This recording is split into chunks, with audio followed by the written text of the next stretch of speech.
Hello guys, welcome to my channel Mystery Recap. Today I am going to explain 2022 animated adventure comedy movie called Fireheart. It's in 19th century and a woman are not allowed to adopt some professions. But this little girl dreams of becoming a fireman. Instead of changing her goals, she is ready to change her fate. This brave young girl is Georgia Nolan, who spends her day playing with her faithful dog Amber. Their favorite game is to pretend to be firemen who are on a mission to save people stuck in burning towers. Georgia got this fireman obsession from his dad, Captain Sean Nolan. He was the most famous and bravest fireman in New York. He saved numerous lives and was called a legend, but unfortunately he could not save his wife. She died while giving birth to Georgia. Since then, Sean had to bring up Georgia all by himself. It was not possible to take care of her along with a tough profession, so Sean resigned from the job of a fireman and started working as a tailor. However, his passion was inherited by his daughter and now she dreams to become a fireman and calls it her destiny. She's always doing risky tasks and believes she is training for the future. But her father always stays worried and keeps a strict eye on her. One time she almost broke her neck. Sean forbids her from playing any more of her fireman games, but he can't stop Georgia from dreaming. The only way to stop her is by telling her the bitter truth. They live in a conservative society which thinks that women are not strong enough for the tough job of a fireman. That's why they don't hire girls. The rule may change one day, but it's not happening any soon. So Georgia should give up on her dream. This breaks the heart of the little girl, but she must accept the reality. After that day, Georgia never mentioned her dream ever again. Several years pass away and Georgia grows up into a beautiful woman. She has learned sewing as her father desired and helps in his tailoring work. They can prepare hundreds of pants in just a day and earn a satisfactory amount of money enough to lead a decent life. One day Sean mentions that Georgia wanted to be a fireman when she was a kid, and her dream would have become a reality only if she was a guy. Georgia does not seem sad at all and acts like she does not care about it anymore. Little does her father know, Georgia is still as passionate as before and secretly trains during the night. She wants to prove everyone wrong by becoming the first firewoman and legendary one indeed. While she was training, she heard a bunch of vehicles stopping at her house. It's New York's mayor, Jimmy Murray, who came to meet Sean. He tells him about an arsonist who has burned down 40 theaters by now. Mysteriously, no one has witnessed any flames. The buildings are left with just red and blue smoke and creepy music. The more alarming news is that all the firemen have disappeared. They went to the burned theaters to help but never came back and left no clue of their presence. New York has no fireman except one. The last man standing is Sean and he is the most capable fireman of the city. So Jimmy wants him to investigate these fire incidents. It's not just about the fire department, the whole city is in danger. Sean eventually agrees but he needs a small team including a chemist, a driver and an active fireman. Georgia heard the whole story but she acted like she did not know anything. Sean tells her that he has an emergency related to his tailoring work and must be out for a few days. Georgia does not question him at all, but as soon as she leaves, she starts her own plan. Georgia has decided to disguise herself as a man and join the fire department. Once she catches the arsonist and saves the city, they will be forced to change the rules and make her the first firewoman. She puts fruits and sawdust in her claws to make muscles and tastes some of Amber's body hair to make a fake mustache. Georgia also changes her voice to a manly virgin and heads to the New York firehouse in Manhattan. Her jaw drops on seeing all the fire rescue equipment from so close. It's like a dream come true. Suddenly, Sean reaches there but he does not recognize Georgia.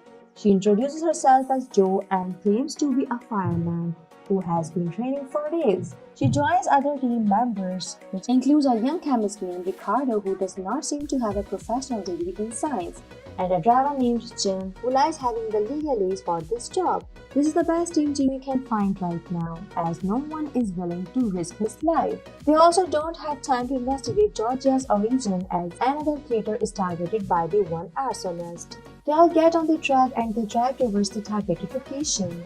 Jim keeps taking weird shortcuts and put everyone's life in danger, while Georgia is busy keeping her fake mustache in place.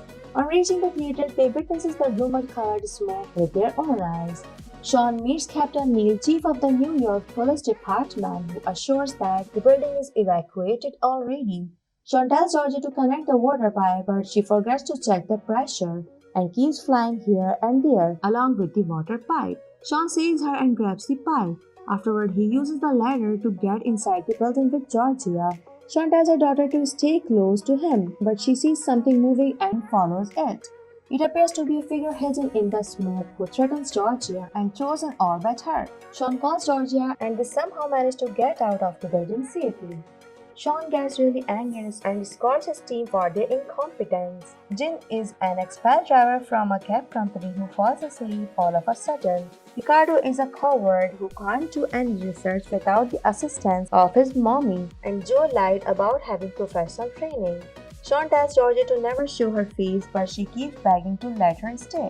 She is not a professional, but being a fireman is all she ever wished for. Seeing her passion, Sean gives her another chance. The smoke has subsided, so they get inside the building to investigate.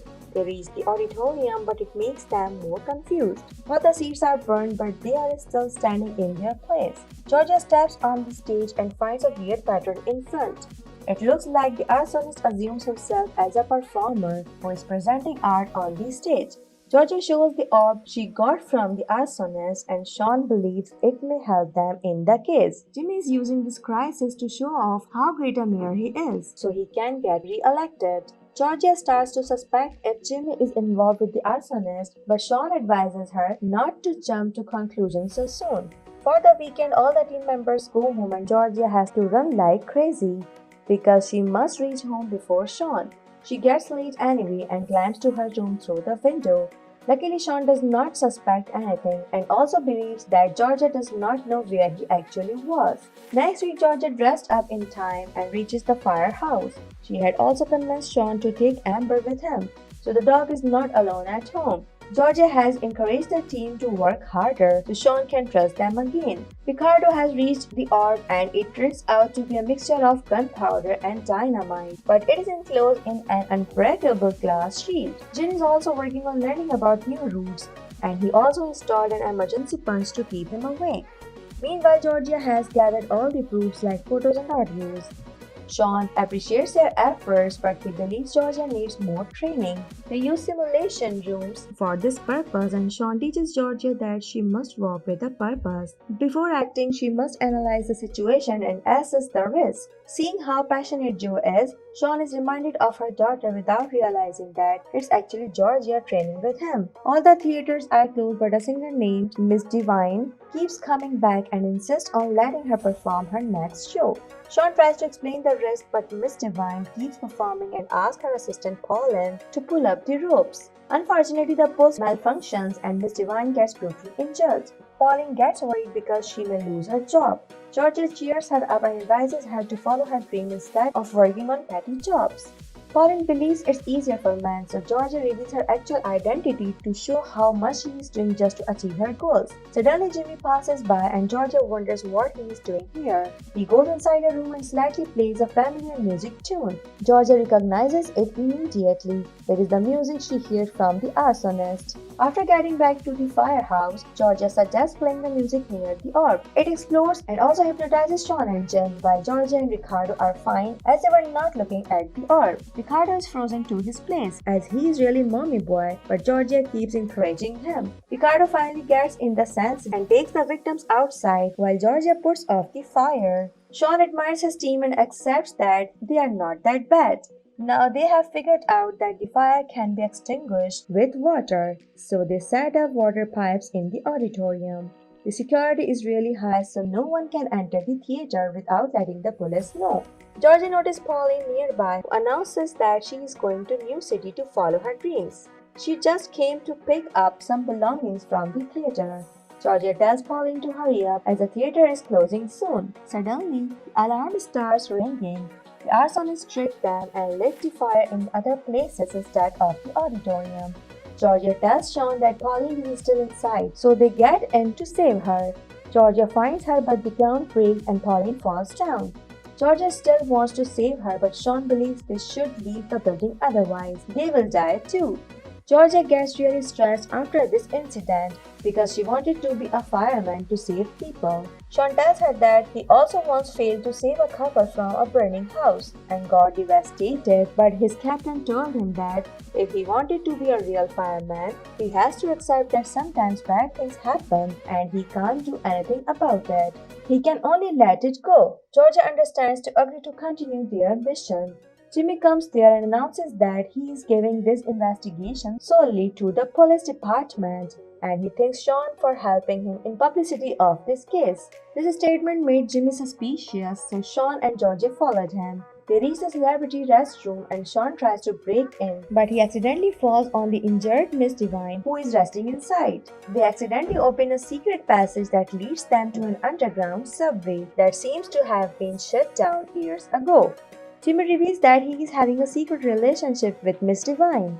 That's why he kept visiting the theater and seemed suspicious. Sean apologizes to him and proceeds to investigate the tunnel with Georgia. They reach the air distribution channel and it seems like the headquarters of the arsonist. After going through the documents, the firemen realized that the arsonist was a PhD in chemistry, but he wanted to become an artist. He got rejected several times, so he decided to create his own show with fire bombs. After looking down the bridge, Georgia also finds all the lost firemen. They are alive but hypnotized by the arsonist. Sean gets really excited by their success and tells Georgia that he is proud of her. Hearing this, she reveals her identity, but Sean is still not willing to let her be a fireman. Georgia says he can't stop her from doing something that is in her blood, but Sean says it's not like her. She's not his real daughter. The couple he failed to save years ago handed their daughter to him. Sean promised to take care of her, so therefore he never let her choose a risky career like being a firefighter. Before Georgia can reply, the arsonist is no other than Pauline. She did this all because others did not approve of her deadly art. She also invites Georgia to join her, as she is also not getting approval. But Georgia believes even if she can't be a fireman, she has a fire in her heart, and no one can change that. Georgia rushes and saves her father while Pauline runs away for her next target. After waking up, Sean realizes that he can't stop Georgia from following her dreams. He tells her to get the team and the police, while he will release the trapped firemen. Georgia gets the team and follows Pauline. They stop at the targeted building and Pauline gets on the only elevator, while Georgia follows her by hanging down on a rope. Pauline throws numerous bombs around the city and then she gets ready to activate them with her music. Sean rushes to the adjacent building and tells Georgia to come back, but she continues her mission. She recalls all the things she has learned so far and figures out how to stop Pauline. She rushes and breaks the power cable to turn off the music. Pauline comes to stop her but slips and hangs down along with Georgia. Luckily, Sean reaches with his team and saves both girls. After getting home, Sean tells Georgia about her biological parents, but she says that her father is Sean and she wants to become like him. After a few days, Georgia and her team are honored in front of the public and awarded gold medals. Despite all the unfavorable circumstances, Georgia finally has achieved her goals. When you believe in yourself and the fire in your heart, no one in the world can stop you from fulfilling your dreams. The movie ends here. Thanks for watching. If you like it, so please don't forget to subscribe my channel.